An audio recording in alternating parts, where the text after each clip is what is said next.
Good afternoon, and welcome to the quiet side of the void. Here, the loudest parts of life turn into whispers, and sometimes those whispers become poems. Today's piece is titled When the Words Reached Back. This poem came from the moment that I learned that maybe poetry wasn't just meant to heal the writer, but maybe it was meant to heal the reader too. I thought I was just speaking, just telling a story that had lived too long inside my chest.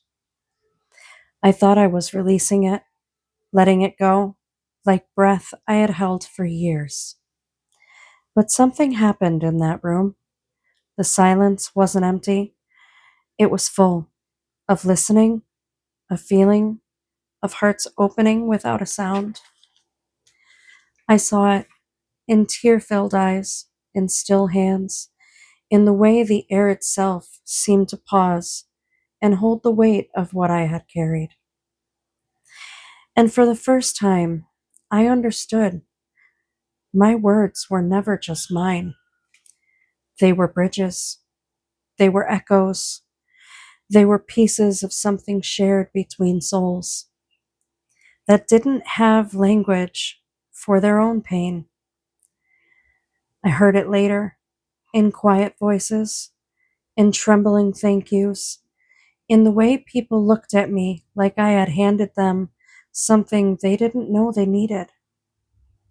And then, in the quiet of home, I saw it again in him. Tears he did not give easily, fell without permission.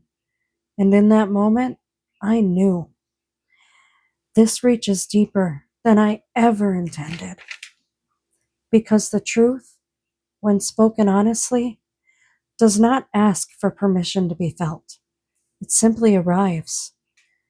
My pastor wrote, "Your words and your heart gave life to the listener by your honesty." And I held those words like something sacred because that was the moment that everything shifted. The moment I realized this was not just survival, not just release, but this was purpose. If my voice could reach into someone else's darkness and remind them that they are not alone, then I could not keep it hidden. So I will write, I will speak, I will lay the truth down, line by line, until it finds the people it was always meant for.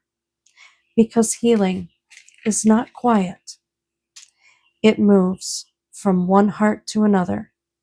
And that night, in a room full of listening souls, my words reached back and brought others with me into the light.